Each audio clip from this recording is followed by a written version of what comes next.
जी अस्सलाम वालेकुम, सत श्री अकाल ते नमस्कार। अज मैं दोस्तों नूं ये पुछना चाहुंदा सीगा जिहड़े मेरे देखने वाले व्यूअर्स ने उन्हां नूं ये पुछना सी कि यानी कि मैं एनालिसिस करना हुंदा न्यूज़ दा या होर यानी कि कुछ सोशल गल्लां करनियां हुंदियां, कुछ होर गलबात जो भी करनी हुंदी आपां ते ਉਹਦੇ वास्ते अच्छा यानी कि एक्सप्रैशन जोड़ा किहड़ा रहूगा वो तुसीं मैनूं दसो भी अच्छा एक्सप्रैशन जोड़ा ना किहड़ा रहेगा। एक तो यानी कि जोड़ा मेरा शौक है कि जिस तरह मैं तुहाडे नाल पंजाबी च कर रहा कि पंजाबी च यानी कि गलबात कीती है कि जिहड़े होर आले दुआले दोस्त है ने वो कई पिंड दे ने, कई शहर दे सज्जण बेली है ने, उन्हां नूं कईयां नूं अजकल ज़्यादा आ जा नहीं रहे तो कईयां नूं मैं गलबात करके कईयां नूं फोन ते कॉलां ते पुछया भी मेरा अच्छा किहड़ा रहेगा। ज़्यादा ने क्या उर्दू रहेगा, हालांकि मेरा शौक पंजाबी दा। बाकी तुसी दसो कि पंजाबी यानी कि एक्सेंट जोड़ा ना ये किसी भी यानी बयान में बहुत बड़ा हत्थ होंदा ते अजकल जोड़ा वीडियो मेकिंग है, वीडियो के जरिए अपना पैगाम देना बहुत बड़ा यानी कि जरिया जे होई आ। वीडियो के जरिए असीं ना अपना पैगाम दिन्ने, जो भी गलबात किसी तरह भी वीडियो के जरिए शेयर करते हैं।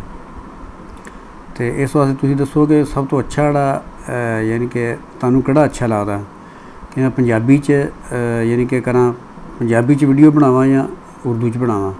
ये तुसीं कमेंट सैक्शन ना लाजमन कमेंट च दस दो बस। अगर ज़्यादा लंबा नहीं लिखना तो सिर्फ तुसीं पी ते यू लिख दो। पी का मतलब पंजाबी तो यू का मतलब उर्दू। मैं आप ही समझ जाना भी तुसीं यानी कि पंजाबी तुसीं चाह रहे हो, पंजाबी चाह रहे हो कि उर्दू चाह रहे हो, क्योंकि इजहार दे विच एक्सेंट का बहुत बड़ा हत्थ है और बहुत बड़ा रोल है।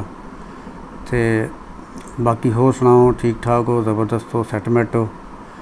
तो ये थोड़ा जिन्ना टाइम बस ना हल्का कढ़ लिया करो ताकि ये काफ़ी मैं जज करूँगा। एक मेरा फेसबुक ते चैनल है तो दूसरा चैनल मेरा इसे नाम तो खुर्रम आज़ाद के नाम तो चैनल तो यूट्यूब पर है।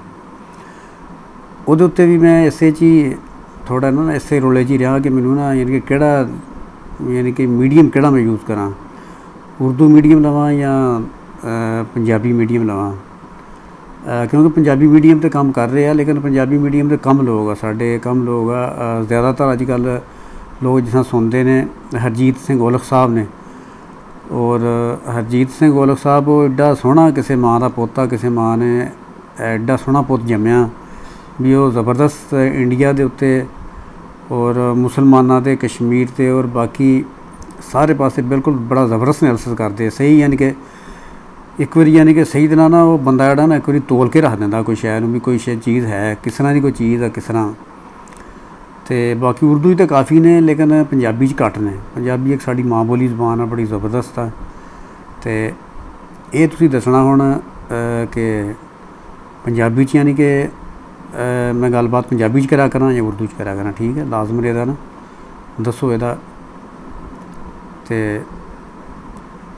वीडियो बाद च होर जिहड़ी गपशप करांगे किसी कोई लंबी वीडियो नहीं बनानी हुंदी, मैं कहना शार्ट जी बस रहे। तो ओके जी, रब रखा, फिर मिलांगे जी।